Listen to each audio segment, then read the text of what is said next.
కవి, రచయిత, మాకు ఉపాధ్యాయులు కూడా అయినటువంటి నందిని సిద్ధారెడ్డి గారికి కేంద్ర సాహిత్య అకాడమీ అవార్డు రావడాన్ని మేము చాలా సంతోషిస్తున్నాం. వారు దీనికి అన్ని విధాల అర్హులు. ఇప్పుడున్నటువంటి సమకాలీన పరిస్థితులే కాకుండా వారు కవిగా, రచయితగా కేవలం రాతలకు మాత్రమే పరిమితం కాకుండా ఇక్కడి అనేక ప్రజా ఉద్యమాలతో కూడా మమేకమైన వారు.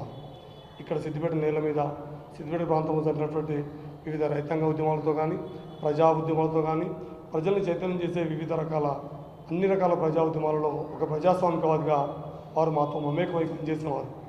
అంతేకాకుండా ప్రధానంగా ప్రత్యేక తెలంగాణ కోసం ఈరోజు రాజకీయ పార్టీలు, రాజకీయ నాయకులు మాట్లాడుతున్నటువంటి విషయాల కంటే చాలా ముందుగానే వారు తెలంగాణ రాష్ట్ర ఆవశ్యకత గురించి, తెలంగాణ రాష్ట్రాన్ని సాధించుకోవడం కోసం ప్రజాస్వామిక పద్ధతిలో చేయాల్సినటువంటి కార్యాచరణ గురించి కానీ, విస్తృతమైనటువంటి భావవ్యాప్తి కానీ, అంటే తెలంగాణ ఎందుకు అవసరం, ఎట్లా అవసరం, తెలంగాణ ఎట్లా అణచివేతకు, ఎట్లా ఆధిపత్యానికి గురై ఉంటుందనే విషయాన్ని విస్తృత భావవ్యాప్తి చేసినటువంటి వారు ప్రముఖులు, ఆద్యులు కూడా.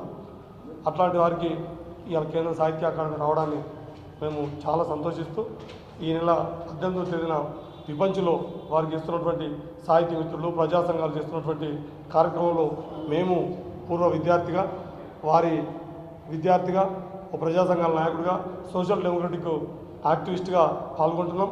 మీరందరూ కూడా వచ్చి ఆ సార్కు ఇస్తున్నటువంటి ఆత్మీయ సన్మాన సత్కార కార్యక్రమంలో భాగస్వాములై వారికి అభినందించాల్సిందిగా మీ అందరినీ ఆహ్వానిస్తున్నాం. నేను పోచిపోయిన శ్రీహరి యాదవ్.